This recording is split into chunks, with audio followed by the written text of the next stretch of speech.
From Swoop, it's Take the Plunge, a podcast about how business owners decided to stop what they were doing and take the plunge to start their own business. We take a look at how they came to that decision and what those first crucial steps were in getting their businesses up and running. My name's Kieran and I'll be your host for this episode. Today I'm delighted to be joined by Lisa. Lisa is the CEO and driving force behind Miss Jones Groups, the UK and Ireland's leading network for PAs, EAs, office managers and event bookers.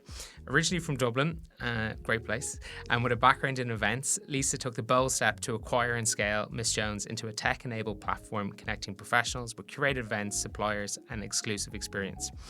Under Lisa's leadership, Miss Jones has grown into a 20,000 strong community hosting over 100 events a year and working with global brands such as HSBC, Charlotte Tilbury and British Airways. We'll be diving into what gave Lisa the courage to step into entrepreneurship, how she's championing a profession that's so under-recognised, and what's next in her mission to elevate and empower the community that she serves. Very welcome, Lisa. Thanks so much for coming on. Thank you for having me. Awesome. So what we do is we go back to the very beginning. So I'd love to kind of just hear a little bit about what you were doing before setting, or I should say before acquiring Miss Jones, and what kind of were the thoughts that came into your head that got you into this pathway?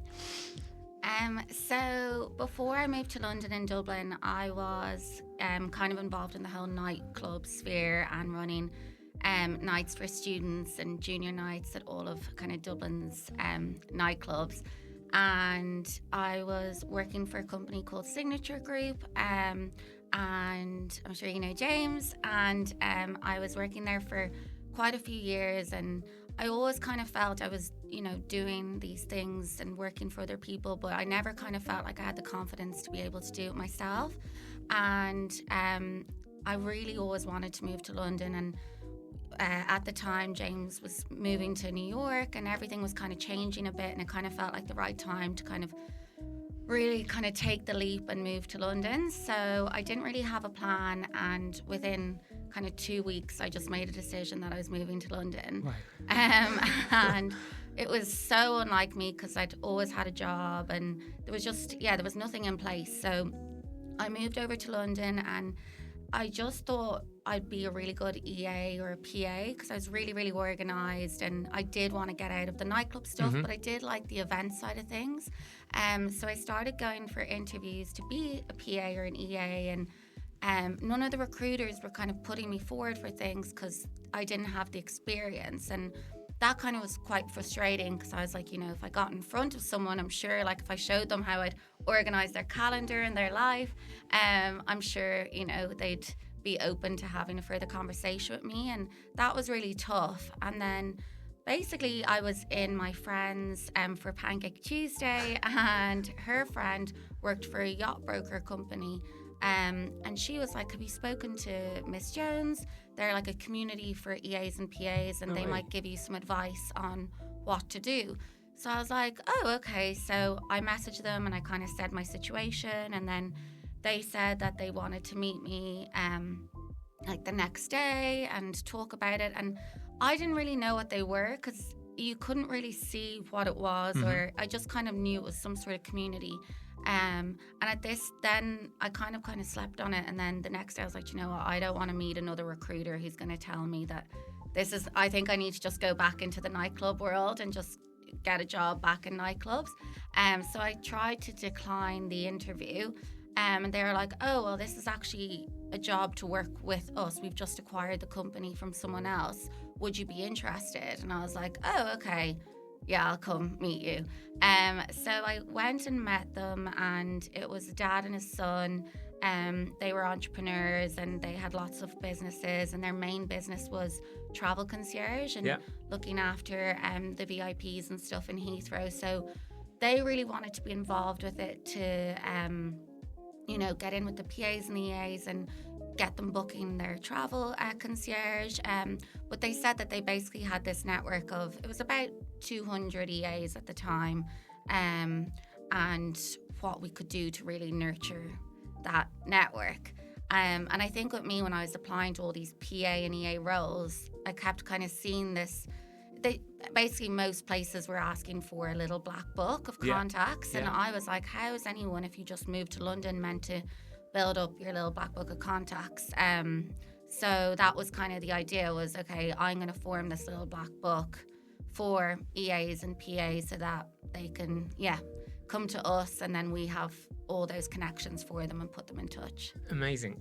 Quite a lot to unpick there. So you go in, have some pancakes for Pancake Tuesday. Yeah. Great day. A lot to be celebrated. And this opportunity comes along. So you've had the mindset of, I'm potentially going to look for a PA role, not looking that hot in that front, so I'm going to go back into nightclubs. All of a sudden, this opportunity to speak to these entrepreneurs and look at a wider opportunity. What were you thinking, and how did it start to reveal itself to be like, okay, this is exactly what I would like to do?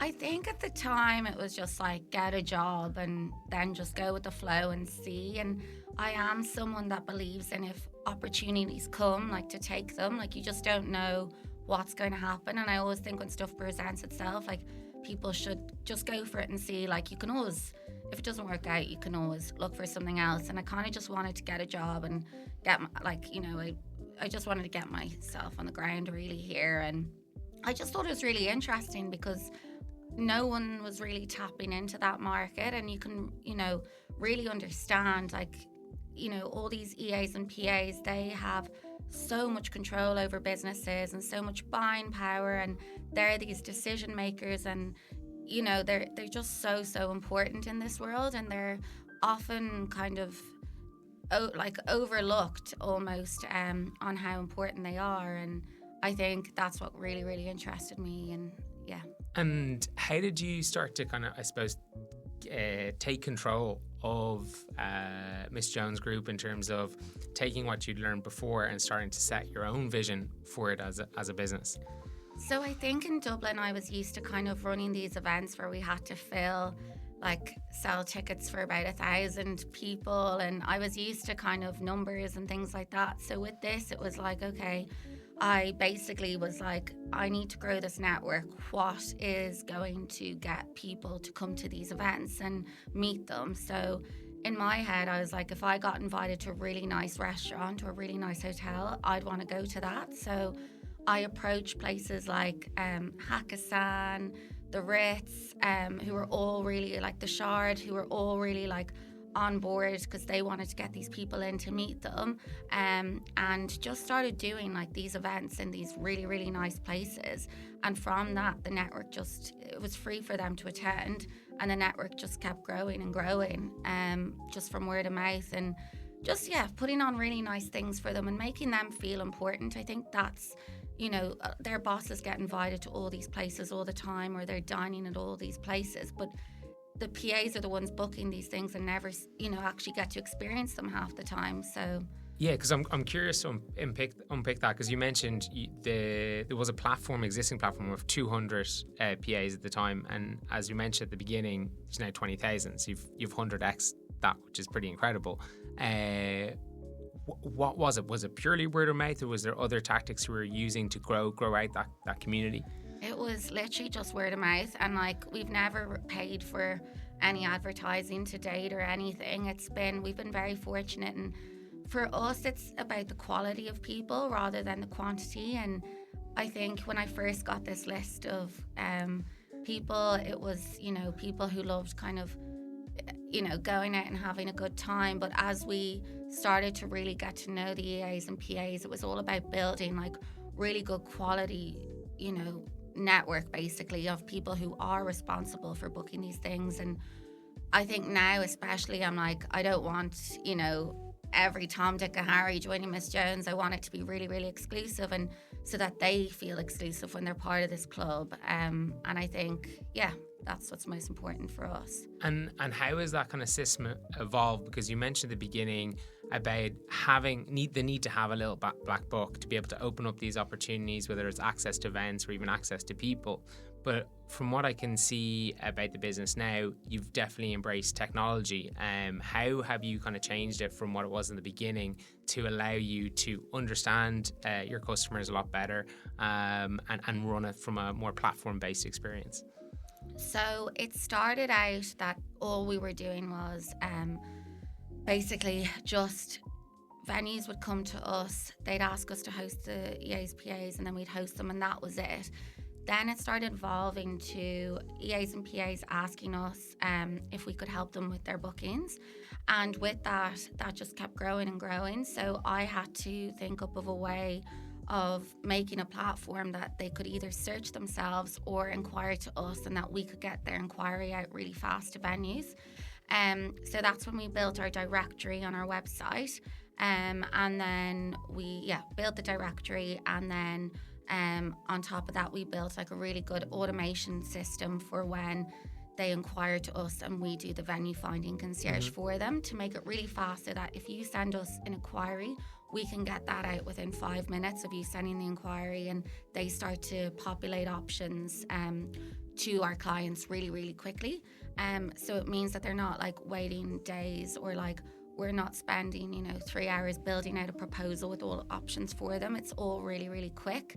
And now we're about to launch a whole new CRM system to make it even faster, and we've built that based on the venues being able to get feedback if the EAs and the PAs aren't interested, that they let the venue know and they give feedback why they don't want to book that venue, and maybe that venue can then know what they can do in the future. So what we do is we basically have two kind of clients at the moment. We've got these EAs and PAs, but then we have venues and suppliers, and it's our job to make sure that both sides are kind of happy with us, and us being that broker in between. So the tech is definitely evolving. It's hard for me because a few years ago I bought out these the guys who owned Miss Jones, and I've never had any investment or anything, so we basically have to rely on the company bringing in the money, and then that gets put back into the business at the moment. So I'd love to dig into that, because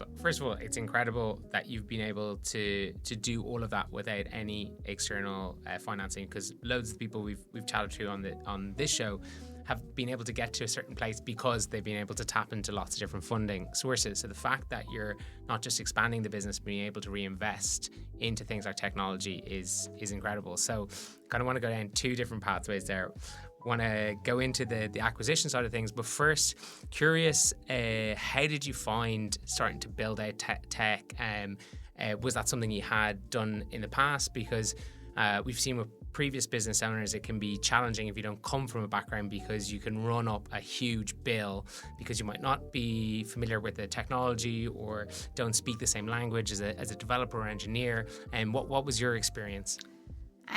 I am not a tech person at all, and I hate that side of things. I hate it so much. It drains me so much. I've had tell us how you really feel. so many developers, and it's okay. Good. What have you learned? What have I learned? I think it's a lot of these developers will promise you the world, and they will tell you that they can do it all, and then once you actually get into it, like I've seen a developer will tell you it'll take 3 months, it will take over a year, and so many people are feeling this right now. It's therapy, let it out. And I think recommendations of people is definitely what I've learned, and not just going for something that you think is going to be cheap and the easy option. I think actually so true. Using your peers and people in this industry to say, okay, who have you used? Who would you recommend? I now have kind of a part-time CTO who joined me, and he's amazing, and he talks all the stuff that I don't, that language, and he's kind of that middleman between me and the developers now. And what we've started doing now is hiring different developers for different projects, so that we're not just relying on one developer for one thing. So for this new kind of CRM that we're building, that's one developer. We're building out a whole new point system. We have a reward scheme for our EAs and PAs, where they get rewarded every time they book through us. So we have we're building a kind of better version of that at the moment. And it's a bit like the BA scheme where it's your different tiers, and the more you book with us, the more it's you an unlock. addictive scheme. Once you get there, I just need a few more points to get to that. And that's me with BA. So that's why we did that. The new scheme is a bit different this year. I see. know. Yeah, it's a little harder. I was lucky I just got in to my silver before they changed it, because I probably won't get in again now. But that kind of concept. So that's what I'm like. It pushes me to book my flights through BA. So this is like just reminding people, because we do all these introductions all the time, and sometimes it's easy to go direct and things, and we only make our money off commission. So it's important to kind of have a reason for them to come through us. So a different developer for that. And then we also have a developer who does our day-to-day maintenance. Nice. So yeah. And I suppose it's so important, and even know myself, when you build those relationships with developers where you can talk at ease with them and they can kind of get what your vision is, that it's a bit of a game-changing moment. But as you're kind of rightly pointed to, it can be often challenging finding that kind of relationship. Where did you find that CTO from? So we outsource our digital marketing, and they'd introduced me to someone to help with my financial, have like a financial kind of part-time finance, like a CFO. And then he basically was like, I was like, I can't have all these different people right now. I just really need to sort the tech side of things right now. Yes. And he was like, I have a really good guy. He's just a great middleman, and he just understands it. He's very calm, which is amazing. I like the calmness of him. And he's just like, he's just really easygoing, and I really, really like him. So awesome. Yeah. And when you have been looking and developing the platform, have you been building it out your own technology, or have you been taking other technologies and blending it in with stuff that's off the shelf, or is it all bespoke to you guys? So we built the website on WordPress, so a lot of it is kind of plugins and things like that. But then, especially our directory, it had to be custom made to what we needed it to do. So, which has its challenges a lot. All these plugins are great sometimes, but what I did find is, if you build a WordPress site and then you have hundreds of plugins, then they all automatically update. Sometimes they all need updating, and that can mess up the system. So we decided not to go down that route this time when we built a new website, but we are always building new websites. So we'll see. Everybody. I have to ask, as we're on the topic, and I know it's talked about at length, but AI adoption, are you using it within the new development, or even amongst the team at Miss Jones? How are you thinking about it? How are you using it? Yeah, so with this new CRM that we're about to launch, it's all connected to the directory, and what it will do is we're going to have a chat bot on our directory, and you'll be able to just ask, I'm looking for private dining in London for 14 people, this kind of style, whatever, and options will populate that way. And if you were prompting the chat bot to suggest a private dining spot for 14 people in London, what would you hope that the bot would say? Some nice places. Like, where do I like? Well, yeah, but where would you want the bot to recommend back? So I love the private dining room in Broadwick, Soho. It's nice. That's a great spot. Yeah, it's lovely. Where else do I love? I love, if you kind of want the old school kind of feel, I love the Ned, because there's just so much going on there, and it's just really vibrant in there, and I love their rooms. Yeah. Have you ever been to, there's a private dining space called the Land of the Lore? Yeah. Yeah. Have you guys ever tried that place out? I actually haven't been, but it does come up a bit. I think for after work drinks and things like that. One of our clients is just about to move to Fitzrovia, so nice. That's on. We're making them a little handbook for what's in the area, and that's there. So love it. So peeling back a couple of questions, you obviously referenced a pretty big milestone for you, which was acquiring Miss Jones outright. Talk me about how did that come about? What were you thinking? This must be a gigantic decision, and how to talk me through it all. So basically it was in COVID that it was really tough for us. Obviously, our whole business is based on booking events and commission and things like that, and the world shut down, and I was literally like, what are we going to do? So I'm not one to sit around. So what we ended up doing was I was like, okay, need to get this online. So we started basically hosting all our members online, and on the first lockdown, I think I hosted over 100 webinars. And this was like not just like, it was intense. It was like every day I had something going on. What were the topics? So imagine being in a restaurant right now. Yeah, well, no. But it was like either Excel, like, learning your skills, learning how to use Canva. A lot of them had to kind of pivot to be virtual assistants, so tools that they could use. But then also we were hosting like wine tastings and bingo night and cooking classes, and nice. it was really, really nice. And the really nice thing of that was it just made the community really come together, and it made us kind of not disappear. It really kind of kept us current, and in the kind of the forefront of people's minds as well. And we weren't making any money obviously then, and I kind of had a decision to make because I was on furlough, and I was just like, what am I going to do? And I kind of spoke to my mum, and my mum was like, I think we should buy it. And she kind of had money for me, which was meant to be for a house. But she was like, I think, you should go for it. So I approached the owner, and I was like, look, can I buy it? Like, I'm either going to go out and set up something myself eventually, or I've worked, at this stage, like I think I was in Miss Jones 5 or 6 years at this stage. And I was like, I feel like it's my own, and I think he knew as well. He was like, he couldn't do much with it without me, and he wasn't as involved. Like, I was the one, everyone kind of actually thought I owned it at the time. So he was happy, and I think no one really knew that events were probably going to come back. So bought it then. And then what was really nice was then when everything kind of started opening up again, because we really looked after the community, they wanted to give back to Miss Jones to say thank you, and just started booking events through us. And incredible. Like, it just an incredible gutsy decision, because you've no idea when the COVID thing is going to end, but you obviously had such high conviction in the business and the community to forego what most people strive forever in life is, to get home ownership. And you're like, no, I've got conviction despite being let out. You must have just really felt that there was something there.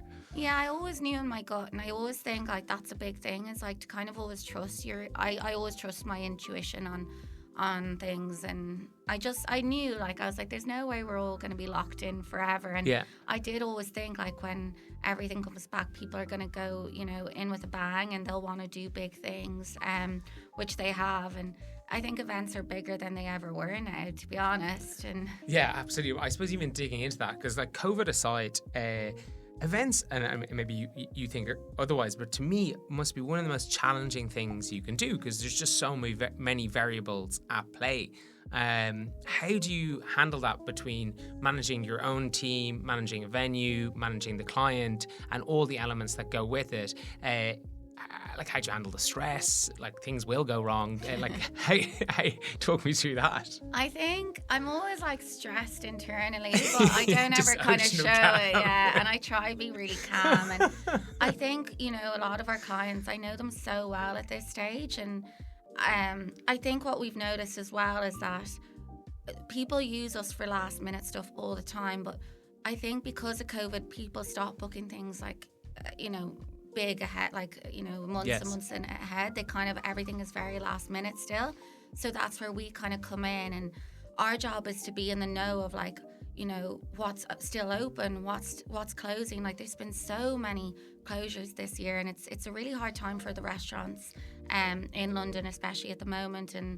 And our job is to really kind of make sure we know what's out there, what's going and seeing all these places, making sure our relationship is really good with the venue. So, we had an issue last week with a client with one of their events, but I have a really good relationship with the sales manager there. I was WhatsApping them, calling them, making sure that, you know, everything was going to go, you know, that we could smooth it all out, and just to really look after the client as well after, to kind of keep them sweet as well. And it's all down to relationships with us. Everything is relationships. Our clients, it's relationships, the venues, relationships. And I think that's the only way to kind of bring it all together. Amazing.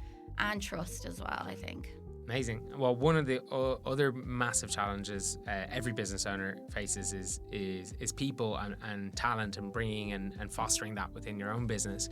What's your experience being in terms of developing the team at Miss Jones and bringing people through the business? It's been challenging. I've never used a recruiter, and I think probably I would go down that route now as we keep growing. Me and you both. It's just like that opportunity cost just still hasn't quite got there yet for me. It's always hard for me to be like, what? They want 20%? So it's the cash flow. It's not great. The cash flow. It's hard, and I think we've learned a lot over. Our team has grown now, especially in London. We're 9 in London now, and we've always been such a small team, but for me as well, it's finding people who want to grow with the company. I don't want people coming into Miss Jones who just want to be there for, you know, a year or two and move on. I want people to see like how much potential and how much growth there is. Everyone on our team is able to do a bit of everything, which means that if someone's off sick or if someone's on holidays, people can jump in. And we're an amazing team at the moment. I love them all so much. Like we're very, very kind of it's really hard to kind of find that's that really small hard, like kind of personal, like the right word. that's what I mean, because it's even hard to articulate. But it's getting that dynamic right. It makes such a big impact to the business. Have you found as you've grown the team out, whether it's in London, Dublin, and now Dubai, there are certain characteristics that you know is going to work within that group dynamic, or there are things that you look out for in the first couple of months? Talk me through that. I think like a lot of it's personality. Like I'll know straight away if I like someone, if I don't. I'm very like that. It's like 30 seconds. Yeah, I do, and I know that, but it's drive for me. It's people who want to be successful, because I want them all to be successful. And as I'm very like, I want them, like as I said, as we're growing, I want them to grow with the company. If the company keeps growing, I'm going to look after them. It's just my nature. I want them to do well out of it all as well, because we are a team. And you can kind of see it in people, like the people who come in and all they want to do is work 9 to 5 and then go home. Like that Miss Jones is not for you. It's, you know, going above and beyond, and coming out of their comfort zone as well, and having initiative as well. Like I don't want people who they're waiting for me to tell them like what they should do. I want them to come to me and be like, okay, so I've done this, and you know, I'm like, great. I always let them roll with ideas as well. So we've had times where things have worked, things haven't worked, but I love when they come up with something and they're like, you know, Lisa, can we do this? I'm like, yeah, like there's nothing to lose. Whereas like you'll see in other companies, there's so many lines of approval to, you know, even to post a blog post on our website. Like it's literally like, just get it posted and it's fine, you know, that way. And I think it's them having that kind of freedom basically, and to do what, you know. And how have you handled it? Well, I'm assuming, but you may have got it perfect every time. But where it's gone the other way, like how have you identified it early? How have you learned from, I suppose, the other side of the coin? Yeah, I think we've been in a position a couple of times now where it's the other side, and you just know it's not working. And I'm quite an emotional person, and I don't like to let people down, and I don't like to hurt people's feelings, and I don't love confrontation, but especially this year I've realised like I have to do what's best for the company and like take all emotions away from it and say, you know, what is best for Miss Jones, and kind of look at it at that. And yeah, it's been really, really hard to be in those positions, but then, you know, it's nice when you know that it's the right decision and you feel like a weight lifted too. Yeah, I can absolutely feel you on that, and I think chatting to similar with business owners, it is always that sense of relief and that feeling. And sometimes the longer you let it go, the more the weight lifts on you, and that also can affect everything else, whether it's the business. You want people to have like a chance, and you do want that, but sometimes it's not right. And I think as well, like, you just don't want them to feel it's personal to them, because they would be amazing at other roles. For sure. Especially at Miss Jones, it's so fast paced. Like, there is no time to be faffing around. Every day is different. You just have to. It's one of those jobs that, like, you just have to get on with it. And that's just how it is. I suppose taking the get on with it attitude, you certainly have. So you've not just expanded within the UK, but you've gone into other markets as well. How have you decided, like, when it was time to expand further afield, and do you think you'll go even wider than you are right now? God, I've got like no time anymore. I'm like, how could I go anywhere else? But yeah, I'm sure we will expand. I think you'll get that silver again. Yeah. I know. I think the Dublin thing was, I'm from there. I would love to move back there eventually, and wanted something there. And in COVID, actually, I met these lovely two ladies, Aisling and Fiona, who are sisters, and they had their own PA community where they did a lot of training. They still do, for EAs and PAs, and they're called Executive PA Forum, and we joined forces with them because they had those relationships already to kind of add something else to their business, basically, in Dublin. So that's been an amazing partnership with them. And I love them as well so much, and it's been amazing working with them. And then the Dubai side of things, I wanted to launch in Dubai probably about 6 years ago, before COVID, and it just didn't feel like the right time. I think we didn't really know our model. It's taken us a while to figure out like what was going to be the best kind of revenue generator for us, what's the best model. And now we kind of know, okay, like bookings and commission and hosting events where venues and suppliers can meet our clients as well. And we do a lot of matchmaking events. And yeah, we just didn't really know back then what it was. So I think last year I was just like, I want to launch in Dubai. And that was just in my head. And I am someone that if I put my mind to something, I just do it. And the same way that I say to my team, like, you can trial it. If it doesn't work, it doesn't work. And I'm very fortunate to have found an amazing girl in Dubai running it for me out there. She's unbelievable, and she's really kind of taken the reins on it and flying with it. So yeah, amazing. And kind of taking a moment to kind of reflect back, if you were to put your shoes in a Lisa equivalent coming into London for the first time and potentially thinking about going down their own pathway of potentially starting something up, what kind of advice or things have you picked up now that you would express back to someone like that?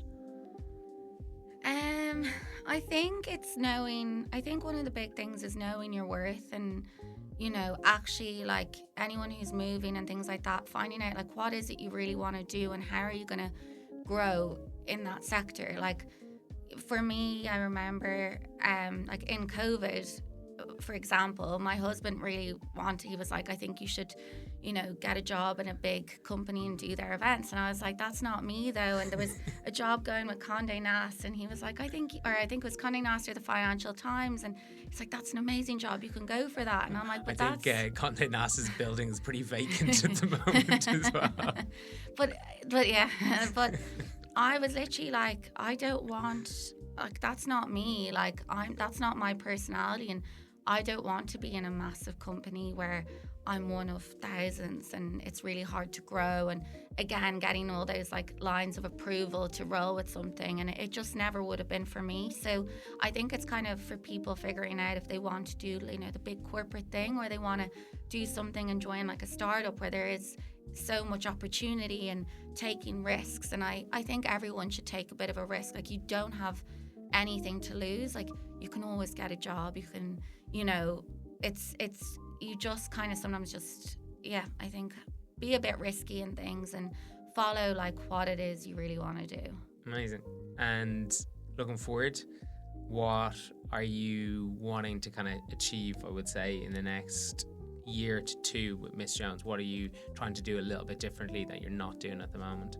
I think we've kind of called this year kind of like just getting all our ducks in a row year. That's what we've kind of, us as the team, have kind of said to each other. And for us, it's really just nailing the tech now side of things. I want to, you know, make sure all the, like our automations and like things like we're automating a lot of processes in place. Like we host all these events for our clients, but that takes time for them to, you know, send an email to apply to attend the event, confirming all this kind of, you know, stages of the event process and things. So we just want to get all the kind of tech done.